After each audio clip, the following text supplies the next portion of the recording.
होशियार लोगों को जब तक उनके ही तरीके से जवाब ना दिया जाए तो उनकी तसल्ली नहीं होती। पटवारियों को खामोश करवाने के लिए उनके लेवल तक आना मजबूरी बन जाती है। वैसे तो मुझे कामरान शाहिद के साथ 100 तरह के इख्तलाफात हैं, लेकिन मुझे इसकी एक बात बहुत पसंद है, ये अक्सर ही पटवारियों को लाजवाब कर देता है। वरना पटवारी इतने डीठ हैं कि मुंह पे बैठकर झूठ बोलते रहते हैं। शर्म और लिहाज तो इनके अंदर दूर दूर तक नहीं है। जब भी बोलते हैं बेशर्मी के अगले पिछले सारे रिकॉर्ड तोड़ देते हैं। कामरान शाहिद के प्रोग्राम में भी उस्मा बुखारी झूठ के रिकॉर्ड तोड़ी थी, लेकिन कामरान शाहिद ने ऐसे भिगो के छितर मारे कि बेचारी अच्छी खासी से भी ज्यादा हवास भागता हो गई। ताजा तरीन तफसीलात के मुताबिक कामरान शाहिद के प्रोग्राम में उस्मा बुखारी फराह गोगी को करप्ट साबित करने की कोशिश कर रही थी। इसकी बात सुनकर कामरान शाहिद ने कहा, मैडम वैसे आप लोगों का तो कोई भरोसा नहीं है। आप आज फराह गोगी के ऊपर जो बातें कर रहे हैं, कल इससे बड़ी बातें आपके कायद शहबाज शरीफ ने जरदारी साहब की करप्शन पे की थी। लाहौर में हजारों तुलबा के सामने इन्होंने मुझे इंटरव्यू देते हुए शहबाज शरीफ ने बताया था कि कितना बड़ा करप्ट माफिया है जरदारी साहब का, ये अली बाबा 40 चोर है। ये सब कुछ कहने के बाद ये ऐसे शिरो शकर हुए क्योंकि करप्शन आपका इशू नहीं है। आप इक्तिदार की खातिर पीडीएम की हुकूमत 16 महीने चलाने के लिए जिस जरदारी को आपने करप्ट तरीन बंदा कहा, आप उसको गले लगा सकते हैं, अवाम को बेवकूफ बना सकते हैं, ये सब आप कर सकते हैं। करप्शन आपका इशू नहीं है। कल फराह गोगी आपको सूटकारी होगी, आप कहेंगे अगर फराह गोगी के साथ 4 सीटें आ रही हैं, आप कहेंगे 100 बिस्मिल्लाह। आप इस वीडियो में उस्मा बुखारी की छतरोल मुलाहजा फरमा सकते हैं। मेरे बन जाए, लेकिन शहबाज शरीफ साहब धरने से कानून कहता है इतना करप्ट आदमी है,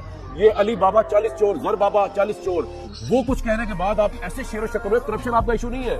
आप इक्तिदार की खातिर पीडीएम की गवर्नमेंट 16 महीने चलाने के लिए आप जिस जरदारी साहब को आपने, मैंने नहीं, करप्ट तरीन बंदा कहा कि करप्शन के सोते फूटते हैं लड़काना से, आपकी क्यादत ने आप उसको गले लगा सकते हैं। कामरान शाहिद ने जबरदस्त तरीके से उस्मा बुखारी की छतरोल कर दी। बेचारी की बोलती बंद हो गई। कामरान शाहिद के साथ इख्तलाफात अपनी जगह, लेकिन उस्मा बुखारी जैसी जुबान दराज खातून की मंजी ठोकने पर तारीफ करना तो बनता है। अगर आप अब कह रही हैं कि उस्मान बुजदार, बुशरा बीबी और फराह गोगी ने करप्शन की थी, तो आप लोगों ने अपनी हुकूमत में उनको गिरफ्तार क्यों नहीं किया? कामरान शाहिद के पूछने पर उस्मा बुखारी आई बाई शाई करना शुरू हो गई। फराह गोगी का फेक पासपोर्ट बनवा कर खबर चलवाई गई ताकि अवाम इमरान खान को ईमानदार समझना छोड़ दे। पहली बात तो ये है कि फराह गोगी के पासपोर्ट की खबर जंग लाहौर ने फ्रंट पेज पर दी है, जंग लंदन में ये खबर गायब है। दूसरी बात ये है कि खबर देने वालों के मुताबिक इमरान खान ने फराह गोगी की करप्शन छुपाने के लिए इसे दूसरे मुल्क का पासपोर्ट लेकर दिया, लेकिन करप्शन से बनाई गई जायदादें पाकिस्तान में ही रखी ताकि ये समझदार लोग बासानी इसका खोज लगा सकें। ऐसे कैसे कर लेते हो भाई? थोड़ा सा तो दिमाग इस्तेमाल करो। स्टोरी बनाने के लिए इनके झूठ की हांडी कुछ ज्यादा ही जल्दी फूट जाती है। फराह गोगी के दूसरे पासपोर्ट वाली कहानी भी झूठी निकली। ये वेबसाइट नूलीगी साफी अमार मसूद के कंट्रोल में है और ये इस पासपोर्ट को जाली बता रहे हैं। इस जाली पासपोर्ट की कहानी इसलिए गढ़नी पड़ी क्योंकि पाकिस्तानी पासपोर्ट पर फराह गोगी ने दुबई का सफर ही नहीं किया, जिस दौरान तोशाखाना गड़ी बेची गई थी। और जब ये सच मंजरियाम पर आ गया तो एक जाली पासपोर्ट को सामने लाना जरूरी हो गया था ताकि झूठ को सच बनाया जा सके, मगर इसके बावजूद पकड़े गए। अगर नवाज शरीफ की करप्शन के मुतबादिल या नवाज शरीफ की करप्शन के दिफा में तुम्हारे पास फराह गोगी का पासपोर्ट बचा है तो बेहतर है तुम इमरान खान से माफी मांग लो। चलो ये तो वो ताकतवर और करप्ट लोग हैं जो अपनी जहालत, बेवकूफी और तालीम की कमी के सबब ये सब कर रहे हैं, पर जहालत में उन लोगों का क्या लेवल होगा जो इनकी ऐसी चवलों पर यकीन भी कर रहे हैं और इसका दिफा भी कर रहे हैं। नूरा जद्दी पुश्ती चोर है और फराह गोगी भी नवाज शरीफ की तरह अगर चोर है तो पकड़ लो और निकाल लो इससे पैसा, हमें कोई एतराज नहीं है। और अगर ऐसा मुमकिन नहीं तो मुंह छुपा के फरार हो जाओ, क्योंकि ऐसी चवलों से इमरान खान का बयानिया या नजरिया कमजोर नहीं होता। बेशक तुम जितना मर्जी जोर लगा लो। फराह गोगी पर पालशियों के अब्बू 2 इल्जामात लगाते हैं। पहला ये कि फराह गोगी ने रिश्वत लेकर लोगों के ट्रांसफर करवाए और दूसरा फराह गोगी ने दुबई जाकर इमरान खान की गड़ी बेची थी। इन इल्जामात पर सारा दिन मीडिया पर प्रेस कॉन्फ्रेंस करवाई गई, अखबारों में बड़ी बड़ी खबरें छापी गईं, लेकिन क्या वजह है कि फराह गोगी और इमरान खान की करप्शन की कोई प्रेस कॉन्फ्रेंस या कोई खबर लंदन के जियो न्यूज समेत किसी न्यूज चैनल पर क्यों नशर नहीं हुई? इसकी वजह यह है कि लिफाफा साफी सिर्फ पाकिस्तान का ही असासा है। खैर अब बात यह है कि फराह गोगी के जाली पासपोर्ट वाला ड्रामा तो पहले ही दिन फ्लॉप हो गया। नून लीग ठोस शवाहिद की बजाय ऐसे फ्लॉप स्क्रिप्ट पे काम करेगी तो इसी तरह पहले ही दिन एक्सपोज होगी। ऊपर से नालायक मुलाजमीन है जिन्हें इतनी सर्विस के बाद भी अपना काम करना नहीं आया, उन सब की तनख्वाहों में कटौती होनी चाहिए। फराह गोगी की पासपोर्ट कहानी इतनी कमजोर है कि इसे इमरान खान की किसी करप्शन कहानी से जोड़ना बहुत मुश्किल ही नहीं बल्कि नामुमकिन नजर आ रहा है। सारे चोर पिछले 2 साल से करप्शन ढूंढ रहे हैं, मगर करप्शन है कि मिलने का नाम नहीं ले रही। जिनके पास करप्शन की फाइलें होती थी वो भी कहानियां जोड़ने में मसरूफ हैं। सबूत उनके पास भी नहीं है, क्योंकि अगर करप्शन का सबूत होता तो गोली ना मरवाते या दहशतगर्दी के 200 मुकदमे दर्ज ना करते। साइफर केस तोशाखाना जैसा कमजोर केस ना बनाते, इमरान खान को सीधा करप्शन केस में ट्रायल करते। मौजूदा सूरत हाल में इमरान खान के किसी अकाउंट में 190 रुपए साबित करना भी मुश्किल हो गया है, इसलिए अजब किस्म की गजब कहानियां सुनाई जा रही हैं। ये सब चोर अपने हर वार में नाकाम ही रहेंगे, क्योंकि जिसका अल्लाह मददगार हो उसे कौन गिरा सकता है। अच्छा, हैरत की बात तो ये है कि नवाज शरीफ चोर अपने बेटों की जायदादों का जिम्मेदार नहीं है। एक ऐसी शख्सियत भी है जो अपनी बीवी की जायदादों का जिम्मेदार नहीं है। शोबाज अपने बीवी और बच्चों के असासों का जिम्मेदार नहीं, पर इमरान खान फरागोगी के सारे असासों का जिम्मेदार है। 13 इत्तेहादी जमातें और गैर सियासी लोग करप्ट न होते तो नैब कानून में तरमीम ना करते, बल्कि करप्शन और मनी लॉन्ड्रिंग पर सजाए मौत का कानून पास करते। अवाम को बेवकूफ बनाने की ड्रामेबाजी बंद होनी चाहिए। इदारों में हिम्मत है, करप्शन और मनी लॉन्ड्रिंग करने वालों को सरेआम फांसी की सजा दें। खैर, हम बात कर रहे थे उस्मा बुखारी की। ये पहली बार नहीं हुआ। कामरान शाहिद अक्सर बेशतर इस पटवारन की छतरोल करता रहता है। भगोड़े के पाकिस्तान आने पे भी उस्मा बुखारी किस्मत की मारी कामरान शाहिद के प्रोग्राम में चली गई थी। कामरान शाहिद ने एक बारी फिर शेर का नारा सुनकर कहा, अकेला मैदान में शेर उतरा और जीत के घर वापस चला गया। आपसे सवाल है कि फिर शेर ने क्या जीता? ये सवाल सुनकर उस्मा बुखारी के चिरागों में रोशनी ना रही, क्योंकि उस वक्त वो वैसे ही बहुत दुखी थी। दिन रात मीडिया पर गला फाड़कर चीखने के बावजूद उस्मा बुखारी को स्टेज पर जगह तक ना मिली थी। फिर इसने अपने जमादार के साथ नीचे बैठकर कबूतर तमाशा देखा। ये औकात है नून लीग में इनकी, और ये अवाम के सामने बैठकर बड़ी बड़ी बातें करते हैं। अच्छा, वैसे उस्मा बुखारी किस्मत की मारी को अपनी छतरोल करवाने का कुछ ज्यादा ही शौक है, इसीलिए हर कुछ दिन बाद कामरान शाहिद के प्रोग्राम में पहुंच जाती है। एक बार इसके प्रोग्राम में बैठकर कह रही थी कि इमरान खान के साथ अवाम नहीं है। इस झूठी की बात सुनकर कामरान शाहिद ने कहा, आपके लीडर को जब गिरफ्तार किया गया 100 बंदा भी निकला। यहाँ इमरान खान की पेशी पे लोग पागल हुए, दीवाने हुए होते थे, पलकों से सजदे कारे होते थे। अच्छा, ये इतनी बेशर्म है, बेइज्जती करवाती रहती है और मीसनी बनकर मुस्कुराती रहती है। वैसे पाकिस्तान की तमाम अदालतों के जजी से ज्यादा ताकतवर कामरान शाहिद निकले। 9 मई के किसी भी केस में मतलूब आम शख्स को भी अदालत रिहा करती थी तो दोबारा गिरफ्तार कर लिया जाता था। खवातीन तक को भी दोबारा गिरफ्तार किया जाता रहा है, लेकिन 25 दिन अगवा रहने वाले उस्मान डार को जब कामरान शाहिद की अदालत में पेश किया गया, जहां इज्जत-ए-माब कामरान साहब ने 1 घंटे तक सवालात किए, जिसके बाद 9 मई और एंटी करप्शन के केसेस में मतलूब उस्मान डार को रिहा कर दिया गया। खैर, अब बात यह है कि अगर उस्मान डार की बात पर यकीन करना है कि इमरान खान ने 9 मई को तशद्दुद पर उकसाया था, तो फिर उस्मा बुखारी की बात पर भी यकीन करना चाहिए कि नवाज शरीफ रॉ का एजेंट है और रॉ के एजेंट को पकड़कर फौरन उल्टा लटकाना चाहिए। उस्मा बुखारी ने कामरान शाहिद के प्रोग्राम में इल्जाम लगाया था कि 2007 में जब मोहतरमा बेनजीर भुट्टो पाकिस्तान वापस आई तो वो सजा याफ्ता और मफरूर थी, जो कि सरासर झूठ है। मोहतरमा पर कभी कोई जुर्म साबित नहीं हुआ। हाँ, सुप्रीम कोर्ट ने करप्शन के इल्जामात लगाकर 1996 में मोहतरमा की पब्लिक ऑफिस रखने पर पाबंदी लगाई थी, जो 2001 में उसी अदालत ने खत्म कर दी। उस्मा बुखारी को उस अजीम लीडर की जात से मुतल्लिक झूठ बोलने पर शर्म आनी चाहिए, जिसने इनके वालिद मोहतरम को लाहौर हाई कोर्ट का जज बनाया और जिसने उस्मा बुखारी को पंजाब असेंबली तक पहुंचाया। राना सनावला, उस्मा बुखारी, मरियम नवाज, मरियम औरंगजेब, अता ताड़र और इन जैसे बेशुमार लोग जो मुंह से जाग निकाल कर इमरान खान के खिलाफ गलाजत बकते हैं, इनके मुंह हमें मुंह कम गटर ज्यादा लगते हैं। राना सनावला ने सरकारी ताकत इस्तेमाल करके पीटीआई कारकुनान पर जुल्म तशद्दुद का बाजार गर्म किए रखा। इनमें इनका कसूर नहीं। एक तो ये लोग जाहिल होने के साथ साथ सियासी भी नहीं है। इनकी सियासी परवरिश आमरों की पैदावार उस शख्स ने की जिसने मोहतरमा बेनजीर भुट्टो शहीद के खिलाफ नंगी तस्वीर और किरदार कुशी करवाई। इनका मुकाबला पहली बार एक पढ़े लिखे, दलेर, ज़हीन तरीन और मेच्योर लीडर से पड़ा। तो खान ने न सिर्फ इनको आइन, कानून, इखलाक और सियासी तरीके से नाको चने चबवाए, बल्कि आज इनकी हालत बिल्कुल ऐसी हो चुकी कि लोग इनको वोट देना तो दूर की बात, इनकी तरफ देखना भी पसंद नहीं करते। Thanks for watching. Allah Hafiz.